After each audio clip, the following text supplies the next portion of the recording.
야단 보따리를 찾아주셔서 감사합니다. 구독, 좋아요, 알림 설정 꼭 눌러주세요. 옛날 어느 마을에 부잣집 마님이 살았습니다. 헌데 혼인을 하자마자 서방님은 집을 나가서 몇 년째 들어오지를 않고 있었지요. 그러다 보니 마님은 서방은 있어도 과부와 다를 바 없는 신세였습니다.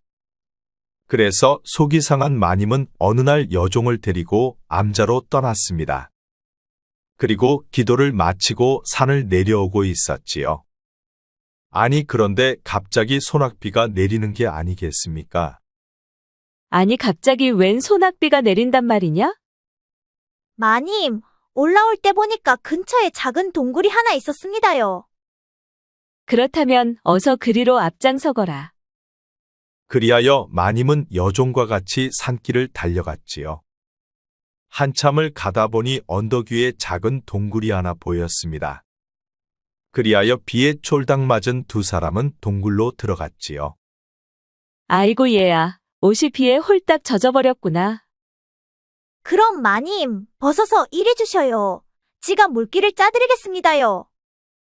아니 산중에서 옷을 벗는다는 게 너무 부끄럽지 않겠느냐?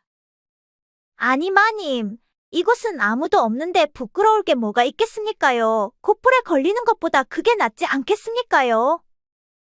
그럴까 그럼? 그리하여 마님은 옷을 홀딱 벗어 여종에게 주었습니다. 그러자 여종이 마님의 옷을 받아 물기를 짜고 있었지요. 아니 그런데 그때 갑자기 웬 사내가 불쑥 들어오는 게 아니겠습니까? 그리고 사내는 마님의 벗은 몸을 뚫어져라 보는 것이었지요. 사내도 비를 피해 동굴로 급하게 들어온 것이었습니다. 그러자 마님은 화들짝 놀라고 말았지요. 아이고 머니나. 마님은 물기를 아직 다 짜지 않은 옷을 여종에게서 빼앗아 얼른 앞을 가렸습니다. 아니 여보시오, 갑자기 그렇게 불쑥 들어오면 어떡하오? 아니 나도 소낙비를 피해서 급하게 들어온 것인데 동굴 속에 누가 있는 줄 알고 인기척을 한단 말이요. 아니 그렇다고 또 우리 마님의 알몸을 그렇게 뚫어져라 보고 있으면 어떡하느냔 말이오. 내가 뭐 보고 싶어서 보았겠소. 그저 내 눈에 보이는 걸 어찌하겠소. 뭐 그게 정 억울하면 나도 벗으면 될 것이 아니요. 그렇지 않아도 비에 홀딱 젖어 꿉꿉한데. 나무꾼은 말을 마치자마자 옷을 홀랑 벗었습니다. 그리고 알몸으로 옷에 물기를 짜기 시작하였지요. 아니 이보시오, 여기 여인네들만 있는데 어디서 옷을 벗고 난리요? 뭐 이제 부끄러울 것도 없지 않소. 서로 알몸을 보았으니 이제 비긴 것이 아니요. 나무꾼의 말을 들은 마님도 여종도 너무 어이가 없었습니다. 어서 그 옷이나 얼른 입으시오. 남사스럽게 어찌 이리 무례한 사람이 다 있단 말이오. 마님도 어느새 여종 뒤에서 젖은 옷을 모두 입고 있었습니다. 그런데 나무꾼의 벗은 몸은 근육으로 똘똘 뭉쳐 아주 건장하고 우람해 보였지요. 지금까지 그런 사내를 마님은 단 한 번도 본 적이 없었습니다. 그러자 마님은 왠지 가슴이 설레고 얼굴까지 붉어지는 것이었지요. 그리고 옷에 물기를 다 짠 나무꾼은 옷을 탈탈 털어 다시 입었습니다. 그런데 어디들 다녀오시는 게요? 그런데 그것은 알아서 뭐하게 묻는 것이오. 아, 이곳은 가끔 도적들이 출몰하는 곳이니 걱정되어 묻는 것이요. 우린 암자의 불공을 드리고 오는 중이요. 아, 그렇소? 헌데 조심들 하시구려. 최근 들어 도적들이 부쩍 늘었다 들었소. 밖에는 아직도 소낙비가 세차게 내리고 있었습니다. 그런데 잠시 후 웬 스님이 불쑥 들어왔지요. 아이고 웬 비가 이렇게 많이도 온담. 아니 이곳에는 벌써 여러분이 먼저 와 계셨구려. 어서 오시오 스님. 스님도 비를 쫄딱 맞으셨구려. 곧불에 걸릴 수 있으니 스님도 옷을 벗어 물기를 짜내시지요. 나무꾼 말에 스님은 화들짝 놀라는 눈치였습니다. 아니 어찌 사람들 앞에서 옷을 벗을 수 있단 말이오. 조금 참으면 체온으로 옷이 마를 것이니 기다려보겠소. 아니 어느 세월에 옷이 마르겠습니까요? 나도 벗어서 물기를 짜냈소. 아니 어떻게 여인들 앞에서 옷을 벗었단 말이오. 먼저 옷을 벗어 물기를 짠 것은 내가 아니여 저 여인들이 먼저 했어. 아니 어찌 여인들이 사내 앞에서 옷을 벗어 물기를 짰단 말이여. 아니, 말을 바로 해야지. 우리가 언제 사내 앞에서 옷을 벗었다 말하는 것이요? 옷을 벗어 물기를 짜고 있을 때 불쑥 들어와 놓고 어따 대고 거짓을 말하는 것이요? 어쨌든 비에 젖은 옷에 물기를 짰으니 다행이여. 나는 기다렸다가 비가 그치면 암자로 가서 옷을 갈아입으면 되니 염려들 마시구려. 그렇게 동굴 속에는 마님과 여종 그리고 나무꾼과 스님이 소낙비를 피해 함께 있게 되었습니다. 그런데 여종 화순이의 눈에는 스님이 뭔가 좀 이상해 보였지요. 스님은 남자가 아닌 여자로 보였습니다. 그리고 어디선가 본 듯한 얼굴이었지요. 헌데 마리씨가 되었을까요? 갑자기 시커먼 도적들 서너 명도 소낙비를 피해 동굴 속으로 불쑥 들어오는 게 아니겠습니까? 그러자 마님과 여종은 깜짝 놀라 겁을 먹고 말았지요. 아니 이런 곳에서 손님들을 다 만나다니 오늘은 일진이 아주 좋구만 하하. 스님과 촌놈 그리고 두 애인이라 뭔가 조합은 맞지 않지만 어쨌든 반갑구만 그려. 그런데 계집 둘 중 하나는 상전이고 하나는 계집종 같은데 둘 다 내 맘에 쏙 드는구만. 어디 보자. 어느 년을 먼저 품어볼까나. 옳거니 상전이 얼굴도 뽀얀 게 먹음직스럽게 아주 잘 익었구나 하하. 도적 두목은 마님의 팔을 잡아 끌어당겼습니다. 그러자 스님이 말했지요. 아니 어찌 연약한 여인을 겁탈하려는 것이여. 천벌을 받을 것이 왜다. 아니 이놈의 땡중이 입은 살아가지고 어디서 나불대는 것이냐. 어디 하나 부러져봐야 정신 차리겠느냐. 나무 아미타불 관세음보살. 시끄럽다 이놈. 여봐라 이 땡중에 주둥이 좀 막아놓거라. 그러자 도적 하나가 스님의 얼굴을 주먹으로 가격을 하는 것이었습니다. 그러자 스님이 그 자리에서 픽하고 쓰러지고 말았지요. 그러자 보다 못한 나무꾼이 나서서 말했습니다. 보자 하니까 돌을 넘어도 한참을 넘는구나. 좋은 말로 할 때 그 여인의 손을 놓고 조용히들 동굴을 나가거라. 아니 이놈도 주둥이가 살아서 나불대는 게 아니냐. 여봐라 이자에 주둥이도 닥치게 만들어 놓거라. 그러자 이번에도 같은 도적놈이 나무꾼에게도 주먹을 휘두르는 것이었습니다. 그러자 나무꾼이 도적의 팔을 잡아 비틀어 동굴 밖으로 내동댕이 쳐버리고 말았지요. 아니 뭐 이런 놈이 다 있는 것이냐. 여봐라 모두 달려들어 이자의 팔다리를 아예 부러뜨려 놓거라. 두목의 말에 나머지 도적들 서너시 나무꾼에게 한꺼번에 달려들었습니다. 그러자 나무꾼은 도적들을 한 놈씩 잡아서 동굴 밖으로 던져버렸지요. 아니 뭐 이런 괴물 같은 놈이 다 있는 것이야. 두목은 마님을 잡은 손을 놓고 나무꾼에게 잽싸게 달려들었습니다. 그러자 나무꾼은 두목의 주먹을 피한 뒤 허리춤을 번쩍 들어 동굴 밖으로 내동댕이 쳐버렸지요. 그리고 나무꾼은 동굴 밖으로 나가 소낙비 속에서 도적들을 훔신 두들겨 패주었습니다. 그러자 도적들은 다리를 절뚝거리며 달아나고 말았지요. 괜찮으시오 스님. 다시 동굴 속으로 돌아온 나무꾼은 쓰러져 있는 스님을 부축하며 물어보았습니다. 괜찮소. 헌데 나보다도 저 여인들이 많이 놀랐을 듯하오. 스님의 말에 나무꾼은 마님에게 가서 물었습니다. 많이 놀랐소. 좀 놀라긴 했지만 이제 괜찮소. 덕분에 불미스런 일을 피하게 되어 참으로 고맙소. 헌데 어찌 그리 힘이 장사인 것이요? 뭐 어찌하다 보니 그리 되었소. 아무튼 힘이 장사인 걸 보니 참으로 든든하오. 괜찮다면 비가 그치거든 집까지 바래다 줄 수 있겠소? 아까 그 도적들을 또 만날까 무섭소. 뭐 알겠소. 내가 좀 돌아가면 되니 그리 해드리리다. 그렇게 네 사람이 대화를 나누는 사이 어느새 비는 그쳐 있었습니다. 그럼 스님 조심히 가시어 우린 이만 산을 내려가 보겠소이다. 그런데 이름이 무엇이여? 옷깃만 스쳐도 인연인데 이름 석자는 알고 있어야 하지 않겠소. 나는 목칠이라고 하오 박목칠. 알겠소. 도와줘서 참으로 고맙소. 내 처사 이름 석자를 꼭 기억하리다. 그리하여 스님과 헤어진 세 사람은 산을 내려오기 시작하였습니다. 그런데 비가 내리노라 마님이 미끄러져 엉덩방아를 찍고 말았지요. 아이고, 아야. 아니, 마님 괜찮으신감요? 여종 화순이는 얼른 마님을 부축해 주었습니다. 그런데 하필 돌부리에 엉덩이를 찧은 바람에 마님은 꼬리뼈가 무척 아팠지요. 아이고, 이를 어째 꼬리뼈를 쪘는지 너무 아파 걸을 수가 없구나. 아이고, 이를 어쩐다요. 우선 지에게 업혀보셔요, 마님. 여종은 낑낑대며 마님을 업었습니다. 그리고 산길을 내려오고 있었는데 앞불사 여종도 미끄러져 넘어지고 말았지요. 그 바람에 여종도 다리를 다쳐 걸을 수도 없게 되었습니다. 아이쿠 저런 어디 다치지 않았소?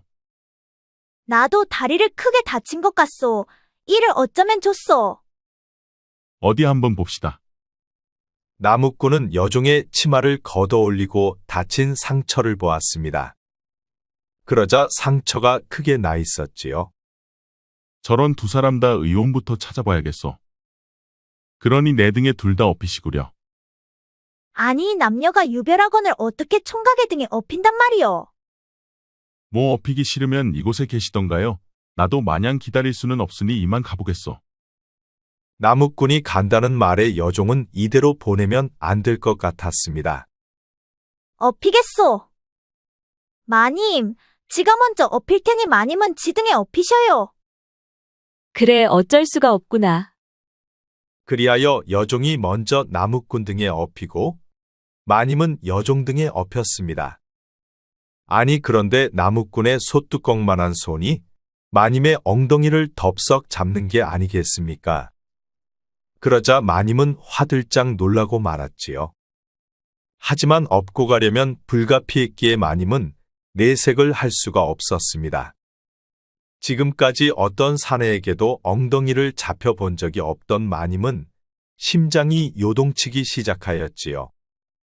근육질의 우람한 체격을 갖추었고 또 도적들을 순식간에 때려잡은 나무꾼은 참으로 사내다운 사내였습니다.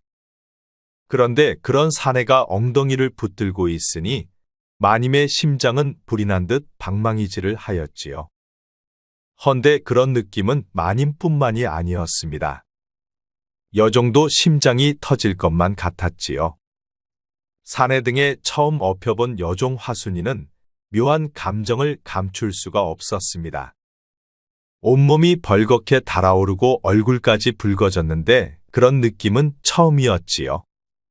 그렇게 마님과 여종은 나무꾼 목칠이 등에서 서로 각자 묘한 감정을 갖게 되었답니다. 그렇게 결국 집까지 도착한 나무꾼 목칠이는 두 사람을 마루에 내려주었습니다. 그럼 나는 이만 가보겠소. 가면서 의원 집에 들러 의원을 보내드리리다. 마님은 목칠이를 이대로 보내고 싶지가 않았습니다. 지금 헤어지면 다신 볼 수도 없었기 때문이었지요. 우릴 업고 오느라 이렇게 고생했는데 한 며칠 우리 집에 머물면서 푹 좀 쉬다 가면 안 되겠소. 그래요. 덕분에 도적들한테 험한 꼴도 면하게 되었는데 은혜를 갚을 수 있도록 해주시오. 나무꾼 목칠이는 마님과 여종이 꼼짝도 못하게 되었는데 그대로 두고 갈 수가 없었습니다. 그리하여 며칠 묵었다 가기로 하였지요. 그리고 목칠이는 의원을 불러와 마님과 여종이 치료를 받을 수 있도록 해주었습니다. 마님은 안방에서 여종은 여종방에서 치료를 각각 받았지요. 그렇게 의원이 돌아가자 목칠이는 부엌으로 들어가 밥을 짓기 시작하였습니다. 두 사람 모두 꼼짝달싹을 할 수 없다 보니 어쩔 수 없이 목칠이가 밥을 지을 수밖에 없었지요. 목칠이는 밥상 2개를 차려 마님방과 여종방에 각각 한 상씩 넣어 주었습니다. 아니, 총각이 직접 밥까지 지어온 것이요? 뭐 두 사람 모두 꼼짝을 못하니 어쩔 수 없는 것 아니요. 마님은 나무꾼 목칠이 자상함에 심쿵하고 말았습니다. 지금까지 서방한테 이런 자상한 대접을 받아 본 적이 없었기 때문이었지요. 총각, 어쩌면 이렇게 자상한 것이요? 도적들을 때려잡은 그 손으로 이렇게 손수 밥까지 지어오다니, 내 오늘 너무 감복스럽소. 뭐 어서 빨리 낫기나 하소. 목칠이는 다시 부엌으로 들어가 여종 화순이 방에도 밥상을 가지고 들어갔습니다. 아니, 총각이 밥을 다 한 것이요? 어서 먹고 빨리 낫기나 하시오. 여종 화순이는 목칠이의 자상함에 심쿵하면서 흠뻑 빠지고 말았습니다. 사내 중에 사내다운 목칠이가 손수 밥까지 지어다 주었기 때문이었지요. 목칠이 총각 때문에 내가 다 호강을 하는구려, 호호. 혹시 총각은 혼인은 했어? 그것은 왜 묻는 것이오? 아, 그야 궁금하니까 묻는 것 아니겠소? 뭐 짝이 있어야 혼인을 할 것이 아니오. 산에서 나무나 하는 총각에게 그 누가 시집을 오려고 하겠소. 그럼 산에서 계속 살 생각이요? 할 줄 아는 게 없으니 어쩔 수 없는 것 아니겠소. 내가 마님께 잘 말씀드려 볼 테니 이 집에서 일해볼 생각은 있어. 아니 마님이 나 같은 사람을 왜 쓰겠소. 농사일을 해본 경험도 없는데. 아, 그거야 사람에 따라서 다른 거 아니겠소. 총각은 마님까지 구해주었으니 마님도 총각을 마다하지 않을 것이요. 뭐 마님이 그리해준다면 못할 것도 없소만. 호호, 알겠소. 내가 한번 잘 말씀드려 보겠소. 그런데 다친 다리가 너무 쑤시고 아포. 그러니 살살 좀 문질러주면 안 되겠소. 그럼 어디 다리를 이리 내보시오. 목칠이는 화순이의 아픈 허벅지를 살살 문질러 주었습니다. 그러자 화순이 입에서는 자신도 모르게 가느다란 신음소리가 흘러나왔지요. 그렇게 목칠이가 한참을 문질러 주니 화순이가 지긋한 표정으로 목칠이를 보며 말했습니다. 목칠이 총각, 나는 총각이 너무 좋소. 그러니 앞으로 우리 잘 한번 해봅시다. 아니 불알 두 쪽밖에 없는 내가 무엇이 좋단 말이오. 뭐 꼭 가진 게 있어야 좋은 것이겠소. 이렇게 서로를 위하고 알콩달콩 살 수 있다면 그것이 진정 참된 행복이 아니겠소. 갑자기 잘해보자는 화순이 말에 목칠이는 가슴이 무척 콩닥거렸습니다. 장가는 꿈도 꿔보지 못하고 자신은 평생 호라비로 살아갈 줄만 알고 있었기 때문이었지요. 그럼 이만 쉬시오. 얼굴이 붉어진 목칠이는 얼른 밥상을 들고 밖으로 나왔습니다. 그리고 이번에는 마님방으로 들어갔지요. 밥은 다 드셨는감요. 덕분에 잘 먹었소.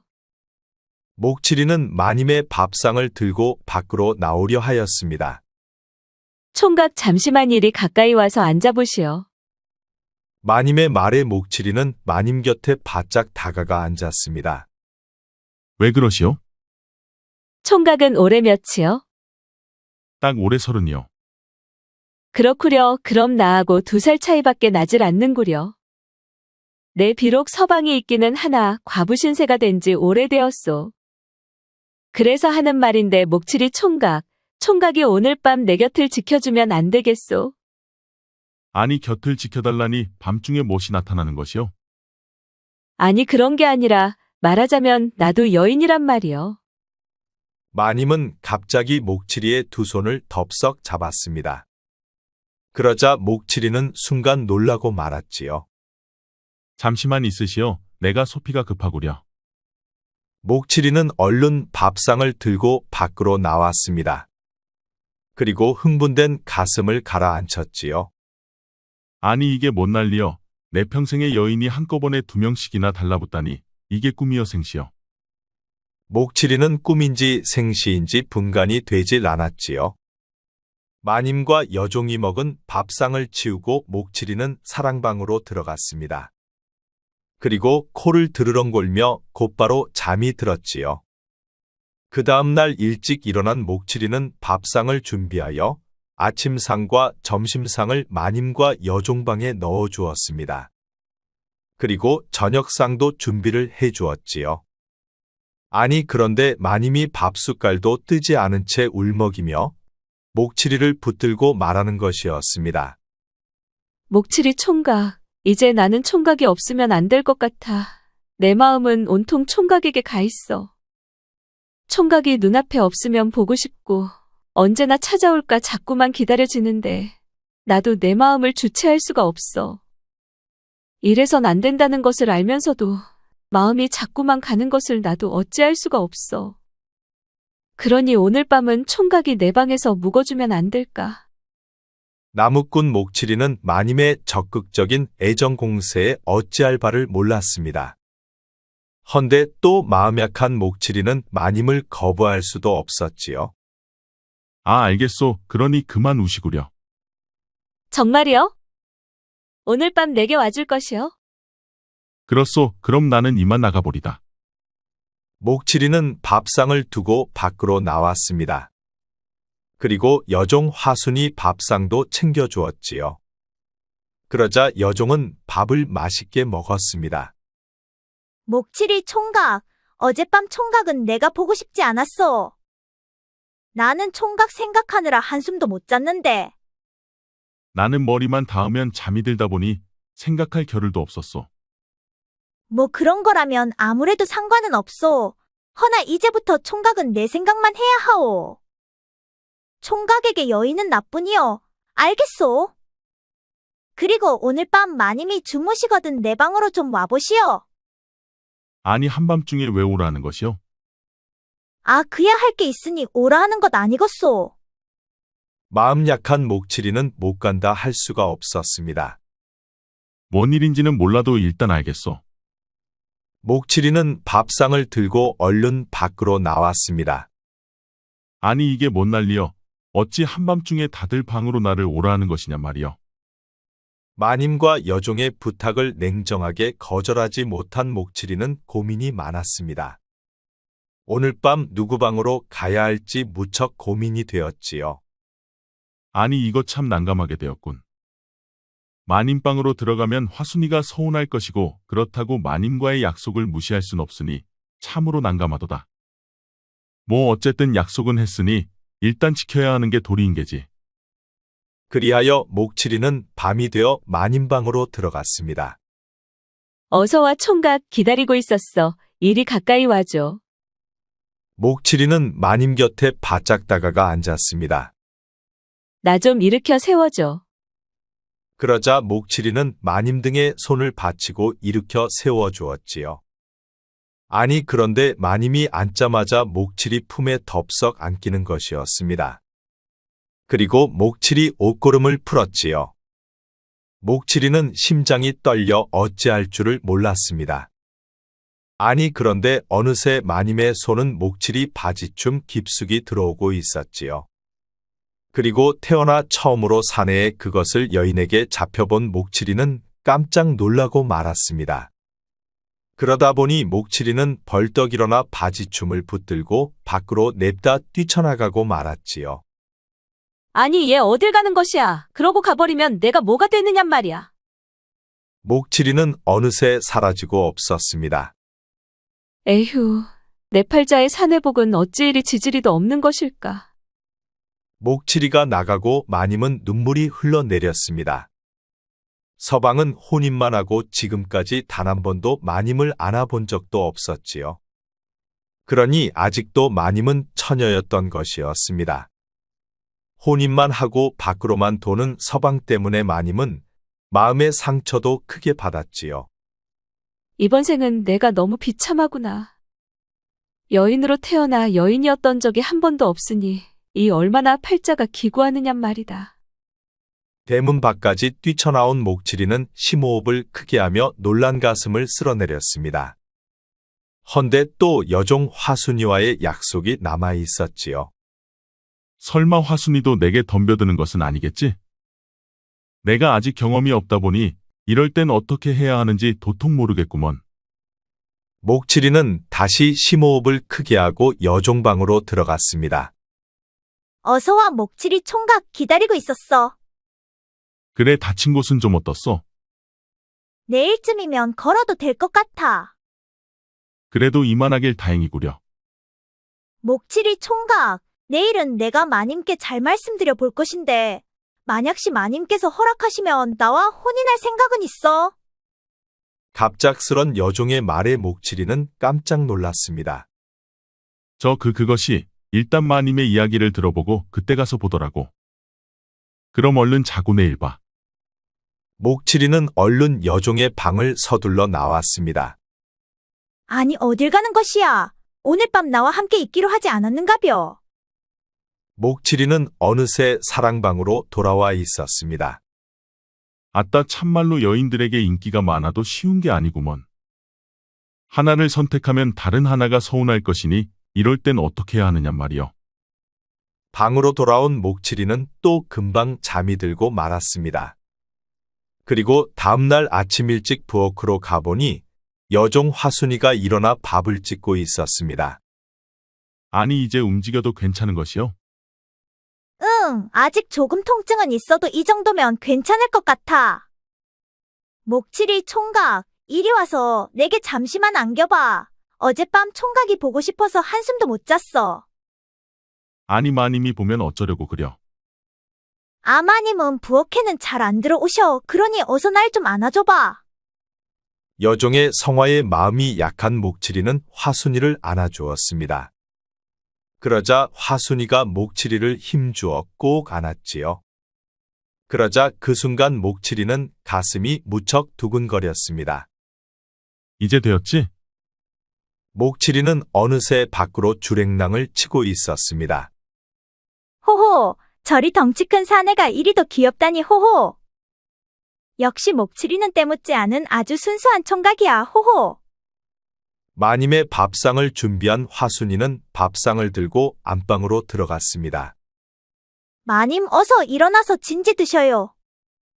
마님은 아픈 것이 좀 어떠신감요? 응, 많이 좋아진 것 같아. 나도 내일쯤이면 걸어도 될 것 같아. 그래도 그만하길 참말로 다행이어요 마님. 그리고 마님, 잠시 드릴 말씀이 있구먼요. 그래, 무슨 말인지 어서 해보거라. 다름이 아니라 나무꾼 목칠이 말이에요. 마님이 보시기에 일을 잘할 것 같지 않으신감요? 그렇긴 하단다. 많이 겪어보진 않았지만 무척 성실해 보이더구나. 그렇지요 마님. 마님께서도 그리 보이시지요? 그래서 허는 말인디 목칠이를 일꾼으로 두면 어떻겠습니까요? 그것도 괜찮을 듯 하구나. 상구아범이 나가고 그렇지 않아도 머슴이 하나 있었으면 했단다. 그럼 마님, 지가 목칠이를 불러올 테니 마님께서 직접 말씀해 주시겠습니까요? 그래, 그럼 그렇게 하거라.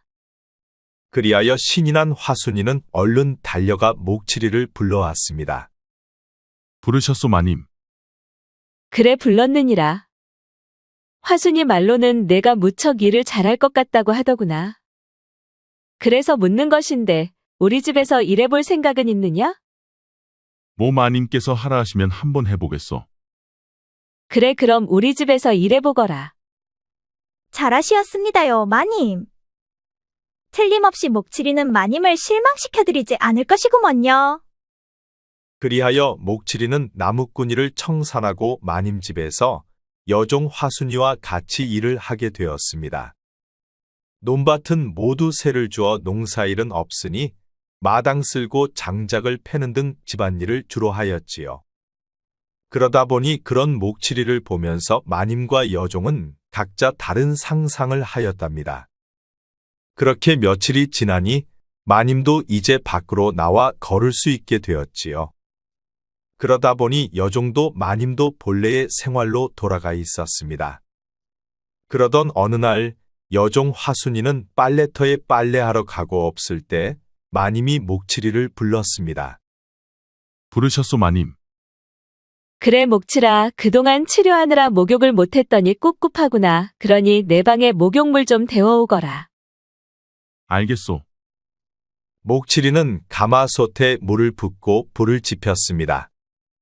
그리고 가마솥에 물이 데워지자 물항아리에 담아 마님방의 욕조에 물을 부어주었지요. 따뜻한 물을 모두 채워놓았소. 오, 그래, 수고했어. 헌데 목칠이가 내 등 좀 밀어주면 안 될까? 등을 밀어달라는 말에 목칠이는 무척 당혹스러웠습니다. 하지만 지엄한 마님의 명이다 보니 이를 거부할 수도 없었지요. 그리하여 목칠이는 옷 벗고 욕조로 들어간 마님의 등을 소뚜껑만한 손으로 싹싹 밀어주었습니다. 그런데 마님의 살결은 무척 희고 부드러웠지요. 목칠이의 젊은 피가 끓어오를 정도로 마님의 몸은 무척 매력적이었습니다. 그런데 마님도 목칠이의 거친 손이 알몸에 닿자 가슴이 뛰고 심장이 두근거렸지요. 그런데 그때였습니다. 빨래하고 돌아온 여종 화순이가 방문 밖에서 마님을 부르는 게 아니겠습니까? 마님 방에 계신감요? 그래, 지금 목욕 중이니라. 그런데 목칠이 집신이 어찌 이곳에 있는감요? 목칠이는 지금 내 목욕을 도와주고 있느니라. 마님의 말에 여종 화순이는 가슴이 철렁 내려앉았습니다. 지 좀 잠시 들어가겠구먼요. 마님의 허락이 떨어지기도 전에 화순이는 이미 방문을 열고 안으로 들어와 있었습니다. 아니 목칠이 너는 지금 무엇을 하고 있는 것이야? 얼른 나가봐. 마님의 목욕은 내가 도와줄 것이야. 화순이 말에 목칠이는 얼른 밖으로 나왔습니다. 아니 이거 나무는 안에서 좋긴 허다만 허구한 날간이 콩알만해지니 이거 이래서 어디 살 수가 있단 말인가. 목칠이는 마님과 여종 사이에서 어떻게 처신을 해야 할지 무척 신경이 쓰였습니다. 그렇게 목칠이가 한참 고심을 하고 있었는데 그날 밤 여종 화순이가 목칠이 방으로 찾아왔지요. 목칠이 총각, 어서 말해봐.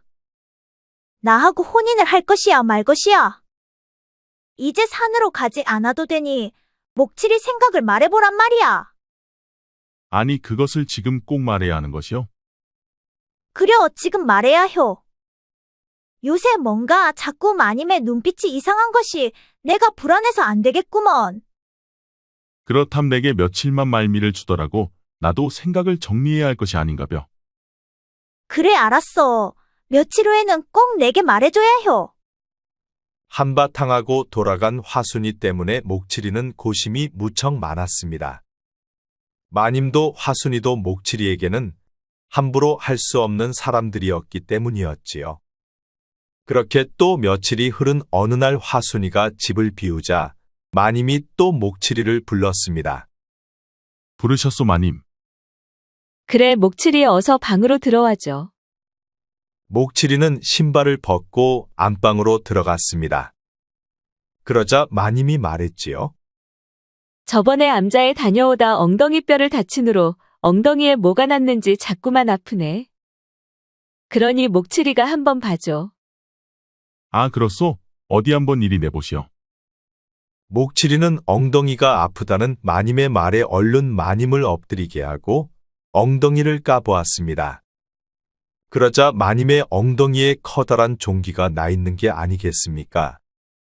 상처가 덧난 것 같소. 잠시만 기다려보시오. 목칠이는 마님의 엉덩이에 난 종기를 입으로 빨아내고 있었습니다. 아니 그런데 갑자기 웬 선비 하나가 안방문을 열고 불쑥 들어오는 게 아니겠습니까? 집 나간 지 몇 년 된 서방이 말도 없이 불쑥 들이닥친 것이었지요. 아니, 내 이럴 줄 알았지. 나 없다고 사내를 안방까지 불러들이다니 희생년보다 못한 년이 아니던가. 그런 것이 아니어요, 서방님. 시끄럽다 내 인연. 잘못을 했으면 마땅히 벌을 받아야지. 갑자기 서방의 등장으로 마님도 목칠이도 깜짝 놀라고 말았습니다. 그리하여 마님과 목칠이는 관아로 끌려가고 말았지요. 마님이 아무리 항변을 해보아도 술에 쩔은 서방은 마님의 어떤 말도 들어주지를 않았습니다. 한편 빨래터에서 돌아온 여종 화순이는 깜짝 놀라고 말았지요. 마님과 목칠이가 관아에 끌려간 것을 알고 서방님을 찾아가 말했습니다. 나리가 큰 오해를 하신 것입니다요. 아니, 내가 무슨 오해를 했단 말이냐. 내 이 두 눈으로 똑똑히 보았거늘 무슨 오해를 했다 말하는 것이냐. 지가 방금 목칠이를 만나고 왔구먼요. 목칠이 말로는 마님 엉덩이에 큰 종기가 있어서 종기를 입으로 빨아내고 있었다고 했습니다요. 그러니 나리가 보신 것은 그것을 보신 것입니다요. 시끄럽다 2년. 내년도 다치고 싶지 않으면 그 주둥아리부터 닦거라.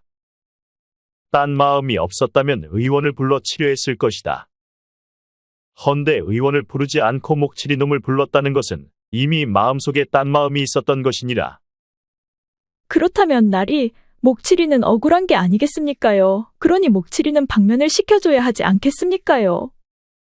그놈도 똑같은 놈이니라. 딴 마음이 없었다면 냉큼 의원에게 달려갔으면 되었을 일을 어찌 지놈이 양반 부인의 엉덩이에 입을 갖다 댄단 말이더냐. 그러니 더 이상 시끄럽게 하지 말고 썩 물러가거라. 화순이가 아무리 설득을 해보아도 서방님은 요지부동이었습니다. 그러다 보니 양반과 부인과 머슴의 불륜으로 두 사람은 처벌을 받게 되었지요. 헌데 목칠이는 양반을 탐한죄로 참수형을 면할 수 없게 되었습니다. 그러자 화순이는 가슴이 터져나갈 것만 같았지요.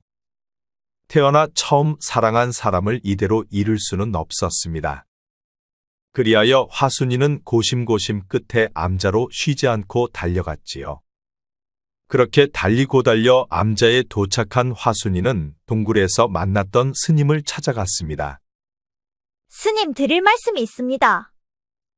화순이는 헐떡거리는 숨을 간신히 참아가며 말을 꺼냈지요. 그래 무슨 일이기에 이리 급히 달려오신 게요? 다름이 아니오라. 스님께서는 혹시 허참봉 때 큰아씨가 아니신지요? 여종 화순이 말에 스님이 무척 놀라는 눈치였습니다. 아니 그것을 어찌하셨소? 처음 동굴에서 만났을 때는 어디서 본 듯은 하였으나 그때는 기억이 나질 않았었지요. 헌데 어젯밤에 생각이 났습니다요. 스님을 사랑했던 저의 서방님 때문에 스님을 구해줬던 목칠이가 지금 죽게 생겼습니다요. 아니 그게 무슨 말이오? 자세히 좀 말해보시오. 여종 화순이는 다시 심호흡을 크게 하고 자초지종을 모두 말해 주었습니다. 그러자 스님의 표정이 굳더니 한참 만에야 입을 열었지요. 알겠소. 내가 서방을 만나보겠소. 그리하여 스님은 여종 화순이를 따라 산을 내려왔습니다. 그리고 집으로 찾아갔지요. 날이 손님이 오셨습니다요. 어서 나와 보셔요. 여종이 말에 서방님이 방문을 열고 밖으로 나왔습니다. 그리고 서방님은 스님을 보고 깜짝 놀라고 말았지요. 아니, 효순낭자가 아니요. 서방님은 신발도 신지 않은 채 마당으로 뛰어내려왔습니다. 아니, 이게 어떻게 된 것이요? 정말 스님이 된 것이요? 자, 이럴 게 아니라 어서 안으로 들어갑시다. 서방님은 스님을 데리고 안방으로 들어갔습니다. 그러자 여종 화순이는 안방문에 귀를 대고 안에서 흘러나오는 이야기를 엿들었지요. 내 낭자를 찾아 전국을 떠돌았소. 그런데 이렇게 머리 깎고 스님이 되었다니 내 너무 놀라 가슴이 진정되질 않소. 어떻게 된 일이요? 어찌하여 스님이 된 것이요? 내가 사랑했던 정역도령이 죽고 나는 삶의 의지를 잃었었습니다. 그리하여 산으로 올라가 절벽 아래로 뛰어내렸죠. 헌데 주지스님께서 물에 빠진 저를 발견하시고 저를 살려내셨습니다. 그래서 저는 속세를 떠나 머리 깎고 스님이 되었죠. 그리 되었구려. 나는 낭자를 지금까지 단 한 시도 잊어본 적이 없어. 정혁이가 죽고 낭자가 사라지자 부모님 열아의 혼인은 하였지만 나는 그동안 낭자만을 찾고 있었소. 서방님은 스님을 죽도록 사랑했고 스님은 다른 정역도령을 사랑했었지요. 그런데 스님이 사랑한 정역도령이 원인 모를 죽음을 맞이하자 스님은 산으로 들어간 것이었습니다. 그러자 서방님은 혼인은 하였으나 사랑한 스님을 잊지 못해 결국 전국으로 찾아 나섰던 것이었지요. 그렇게 두 사람은 밤을 새워가며 수많은 이야기를 나누었습니다. 그리고 다음날 일찍 서방님은 관아를 찾아가 오해를 했다며 고소를 취하하였지요. 그리하여 마님과 목칠이는 죽지 않고 살아서 돌아올 수가 있었습니다. 그리고 사랑했던 연인을 만나게 된 서방님은 이성을 되찾고 정상인으로 돌아올 수가 있었지요. 그리고 마님에게는 그간 미안했다며 사과하고 마님에게 서방으로서의 역할을 시작하였답니다. 그리고 서방님은 목칠이와 여종 화순이를 혼례시키고 집과 논밭을 떼주었습니다. 작지만 깨끗한 새 집에서 새 삶을 시작하게 된 목칠이와 화순이는 깨가 쏟아지는 신혼을 시작하였지요. 어서 이리 가까이 와봐. 새 집에서 첫날 밤 호롱불을 입으로 불어서 꺼버린 화순이가 말했습니다. 설마 날 잡아먹는 것은 아니겠지? 이제 내 것인데 내가 좀 잡아먹으면 안 돼? 한 번도 안 해봐서 겁난단 말이요. 아니 뭐 겁날 것 있어. 남들 다 그렇게 하면서 살고 있는데. 어서 이리 오기나 혀. 그날 밤 두 사람은 새로운 경험을 하게 되었습니다. 그리고 사랑이 그토록 달콤한 것인지 제대로 알게 되었지요.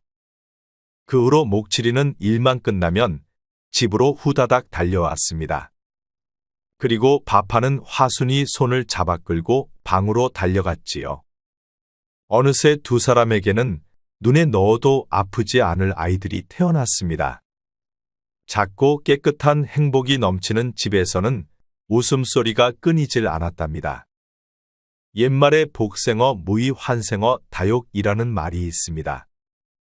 행복은 욕심을 억제하는 데서 생기고 근심은 욕심이 과한 데서 생긴다는 말이지요. 그러니 행복과 근심은 스스로가 만든다는 의미랍니다. 목칠이가 욕심을 부렸다면 당연 마님을 택했겠지요. 그랬다면 목칠이는 죽음을 면치 못했을 것입니다. 하지만 욕심을 억제하였기에 결국 행복을 얻지 않았을까요?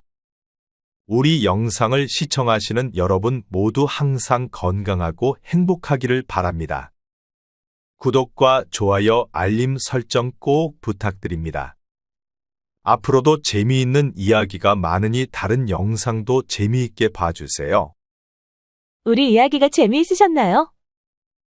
그럼 여러분 모두 오늘도 행복하고 즐거운 시간 되세요.